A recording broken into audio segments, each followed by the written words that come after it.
लेकिन जो सीरियस बात है हिमानी जी, अरविंद केजरीवाल के बारे में उनके वकीलों ने भी आज कहा है कोर्ट में, आप रिमांड मांगिए, रिमांड के लिए हम मना ही नहीं कर रहे, आपको जैसे पूछना है, जिस तरह से पूछना है पूछिए, लेकिन वो 55 करोड़ का भी तो हिसाब पूछिए। अरे सर, जो किसी एक व्यक्ति का, कम से कम आप तो मत घुमाइए ना उसको। आप लोग बहुत बड़ा कुछ खुलासा करने वाले थे, बहुत बड़ा खुलासा करने वाले थे। ये छोटा खुलासा है, लेकिन सिर्फ ईडी पर आरोप लगाए। ये छोटा खुलासा है कि आप किसी व्यक्ति को पकड़ लेते हैं और पकड़ने के बाद में उससे 5 दिन के बाद में 5 करोड़ रुपया ले लेते हैं, फिर उसको बेल दे देते हैं और बेल देने के बाद आप उससे 50 करोड़ रुपया ले लेते हैं। कहीं वही पैसा तो नहीं है जो बीजेपी ने घोटाले करवाए हैं? ठीक है जरा मैं 1 सेकंड आ रही हूँ, ये तस्वीरें दिखा रहे हैं। मैं उनसे जवाब लूंगी, मैं उनसे भी जवाब लूंगी। 1 मिनट जरा तस्वीरें हम यहाँ पर दिखा रहे हैं। ये देखिए, उनका जब यहाँ पर दुष्यंत जी भी कुछ कहना चाह रहे थे, काफी कुछ कह रहा था। और स्वयं ही नकार चुके हैं राजनीति को, उनको किस मजबूरी में भारतीय जनता पार्टी की देवापासून उनको बनाने जा रही है, उनको कृपा है, वो प्रेरणा है। लगता है कि भाई इन लोगों की लोकतंत्र में मी 2004 ते 2009 सुरुवातीला पॉलिटिक्स मध्ये असताना बाहेर पडल्यावर मला असं वाटलं होतं की आता पुन्हा कदाचित मी या बाजूला दिसणार नाही,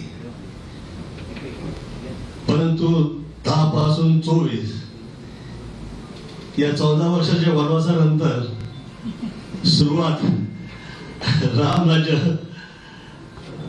जिथं आहे तिथेच त्याच पक्षात आदरणीय एकनाथ साहेबांच्या कृपेनं आज मी पुन्हा या पक्षात आलोय। आई पाय ही प्रार्थना आहे की या शुभेच्छा, या मनापासून आपण सगळे दिलेले कृपा, त्याला मी इमानदारीने मी कसं पार पाडेल अशी आई पायी प्रार्थना करतो। विश्वानि देव सवित दुरितानि परासव यत् भद्रं तन्नासव त्र्यंबकं यजामहे सुगंधिं पुष्टिवर्धनम् उर्वारुकमिव बन्धनान् मृत्युर्मोक्षयमामृतात्। कालहर दुःखहर दारिद्र्यहर कष्टहर रोगहर हर हर महादेव। गेले 14-15 वर्ष मी हे 2 जे आईपासून मला मिळालेले हे जे मंत्र आहेत तेच म्हणून मी माझे काम करत होते, कारण मी फिल्म लाईन व पॉलिटिक्स यापासून लांब झालो होतो।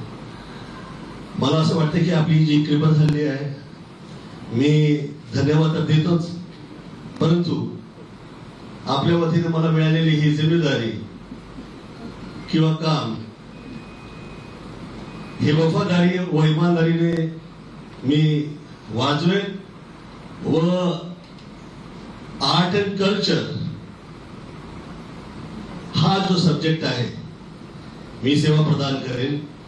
मी स्वतःला धन्य समजेल जर का तुम्ही ती जिम्मेदारी मला दिली आर्ट अँड कल्चरची, कारण वर्षानुवर्ष विरारपासून मी बाहेर पडलो आणि आज अख्ख्या जगात नाव झाले, तर लोकांना पण असं वाटलं पाहिजे, कारण की महाराष्ट्राची जी भूमी आहे ही चंद्रकृपेची ही अशी एक स्थान भूमी आहे जिथं हे जगात झगमगणारे सगळे जे सितारे आहेत ते त्याला जन्म देणारे हे स्थान जे आहे संतांची भूमी आहे।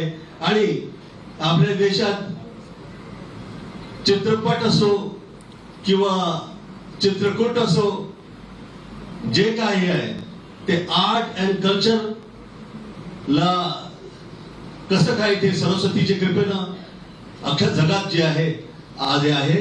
आणि त्यात मला असं वाटतं की फार वर्षापूर्वी मी हे लपवत तर नाही ना, नाही अरे बाबा बिलकुल त्यांना पाहिजे जेवढं बोलाल ते। मला असं वाटतं की मी फार वर्षापूर्वी 10 मिनिटाची स्पीच दक्षिण बद्दल दिली होती।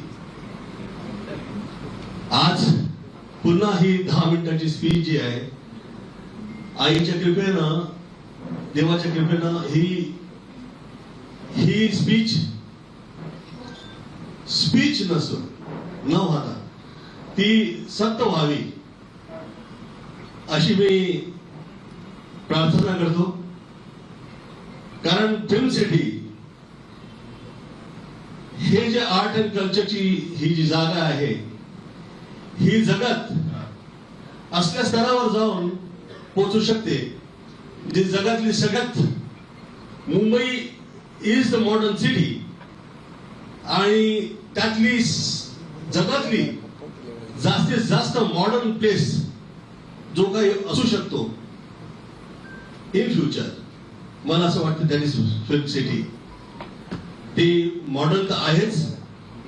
फार फार वर्ष झाले आम्ही जी मुंबई बघायचो ती सुरुवातीला त्यापासून आता जास्त सुंदर दिसते, प्रोग्रेस दिसतोय.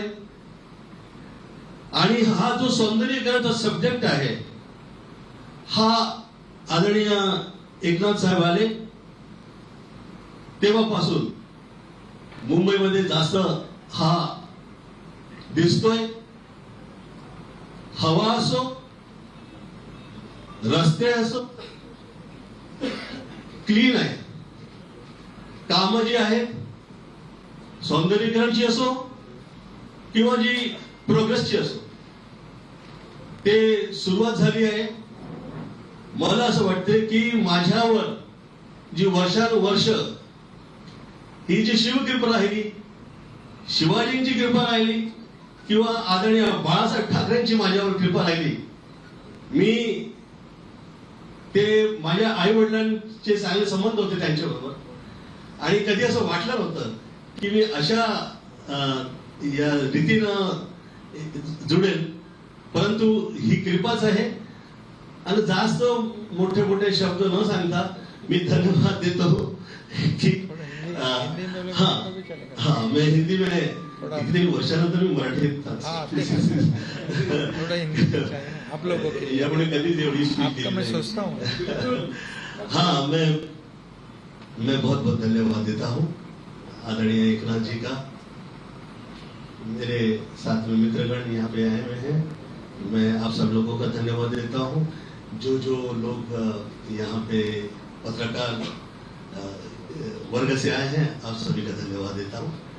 और ईश्वर से प्रार्थना करता हूँ कि जो काम मुझे मिलेगा मैं ईमानदारी के साथ वो काम कर पाऊँ. ऐसे माई के चरणों में मेरी प्रार्थना है. और जो मैंने मराठी में कहे तो गोविंदा को आप यहाँ पर सुन रहे थे जो कि शिवसेना में शामिल हो चुके हैं और चुनाव भी वो लड़ेंगे.